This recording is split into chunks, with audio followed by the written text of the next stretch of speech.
ঢ্যাঁড়স একটি পুষ্টিকর গ্রীষ্মকালীন চাহিদাসম্পন্ন সবজি যা বাংলাদেশ সহ সারা বিশ্বে উৎপাদন হয়। তবে ঢ্যাঁড়সের আদি নিবাস হয়েছে আফ্রিকার ইথিওপিয়ার উচ্চভূমি এলাকায়, যা বর্তমানে সারা বিশ্বে উৎপাদন হয়।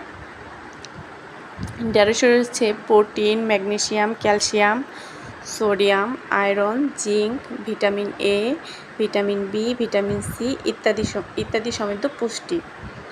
এর উপকারিতাও অনেক। কোলেস্টেরল কমায়। বর্তমানে আমাদের প্রধান সমস্যাই হচ্ছে কোলেস্টেরল। এর কারণে বিভিন্ন রোগ দেখা দেয় শরীরে। তো এটা কম থাকলে মানুষের ক্ষতিকারক যে কোলেস্টেরলগুলো থাকে ওইটা মানুষের কম থাকাই উচিত। কম হয়ে যায়, ঢ্যাঁড়স খেলে কমে যায়। ভ্রূণ তৈরি করে, গর্ভাবস্থায় বাচ্চার ভ্রূণ তৈরি করে, ত্বকে বিষাক্ত পদার্থ দূর করে, ত্বক মসৃণ করে তোলে, শ্বাসকষ্ট প্রতিরোধেও ব্যাপক ভূমিকা পালন করে।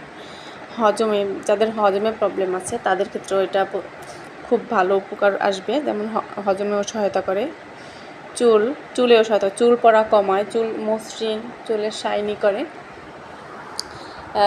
কন্ডিশনার হিসাবেও অনেকে ব্যবহার করে থাকে এগুলো ঢ্যাঁড়স। তাই আপনারা একবার ট্রাই করে দেখবেন। ঢ্যাঁড়সের উপকারিতা তো অনেক, তবে ঢ্যাঁড়স কিন্তু খেতেও দারুণ। ভাজি, আমাদের দেশে ভাজি, ভর্তা, রান্না, ডাল দিয়ে রান্না সবভাবে খায়। তো ঢ্যাঁড়সের গুণাগুণ তো আজকে জানলেন। তো ঢ্যাঁড়স ভাজিটা কেমন হলো জানাবেন। আজকের মতো আল্লাহ হাফেজ এবং দোয়া করবেন।